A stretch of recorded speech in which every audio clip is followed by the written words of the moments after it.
యుద్ధంలో భాగంగా యుద్ధ భూమిలో వీరమరణం పొందినటువంటి మన సత్యసాయి జిల్లాకు చెందినటువంటి యోధుడు మురళీ నాయక్ గారి పార్థివ దేహాన్ని రోజున బెంగళూరు ఎయిర్పోర్ట్లో రాబోతుంది. మొదటిగా కదిరి నియోజకవర్గ ప్రజలందరి తరఫున కూడా ఆయనకి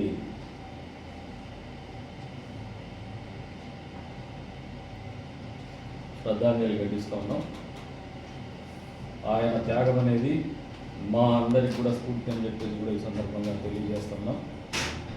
అంతేకాకుండా జాతి మొత్తం కూడా వందే మాతరం అనే పేరు అనే నినాదంతో ముందుకు పోవాల్సినటువంటి సమయం ఇది. అందులో భాగంగానే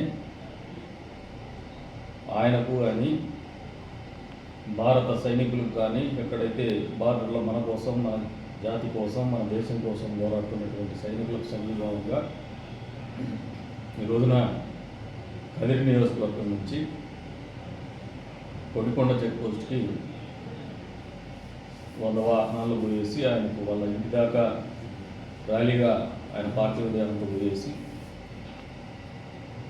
వాళ్ళ కుటుంబానికి కానీ ఎవరైతే పోరాడుతున్నటువంటి సైనికులకు కానీ అందరిలో కూడా మా వంతుగా ఈ దేశ పౌరుడిగా బాధ్యతగా దేశభక్తి చాటుకునేటువంటి ఆలోచనతో ఒక కార్యక్రమంలో భాగస్వాములు అవుతున్నాం. ప్రత్యేకించి అన్ని మండలాల్లో ఉన్నటువంటి యువత కూడా ఈరోజున ఆయన ఏ పార్టీకి చెందినటువంటి వాడు కాదు, మన భారత జాతికి చెందినటువంటి వాడు. ఇక కులం లేదు, మతం లేదు, పార్టీ లేదు, రాజకీయాలు లేదు. అందరి బాధ్యత ఇది. అందరూ కూడా ఆయన అంతిమయాత్రలో ఏదో ఒక రకంగా అందరి భాగస్వామ్యము ఉండే రకంగా పాల్గొని తద్వారా సరిహద్దుల్లో పోరాడుతున్నటువంటి సైన్యానికి దేశం మొత్తం కూడా సైన్యం వెంటుంది.